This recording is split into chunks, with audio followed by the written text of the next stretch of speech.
Mais par ce terme des personnes en déplacement, on a voulu montrer que ça concerne au fond tous les individus, quels qu'ils soient. On a bien sûr des migrants, des demandeurs d'asile, mais aussi des personnes qui à l'heure actuelle n'ont plus de patrie, sont ce qu'on appelle des apatrides, qui ont perdu leur nationalité.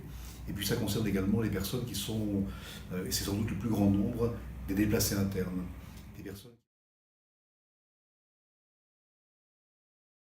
anglais. C'est d'abord parce que j'ai rencontré beaucoup de défenseurs des personnes qui sont en mouvement.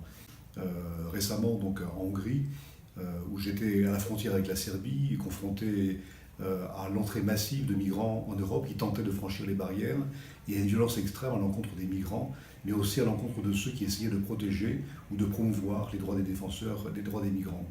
Et encore plus récemment, et c'est un rapport qui a été présenté au Conseil des droits de l'homme en Australie, pardon.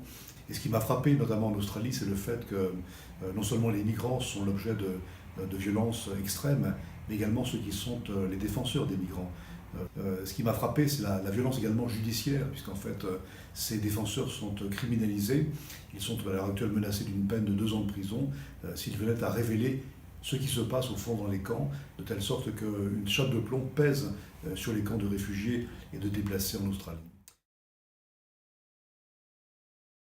Et l'idée, c'est que ce rapport leur serve également d'outil pour faire du plaidoyer, qu'ils puissent reprendre certaines des recommandations en s'adressant ensuite à la communauté internationale, à leur propre État, ou bien aux Nations Unies, pour leur dire voilà ce que sont les recommandations du rapporteur spécial des Nations Unies. Ce n'est pas nous qui demandons ceci, c'est le rapporteur spécial qui vous le demande, et nous faisons le relais, le porte-parole du rapporteur.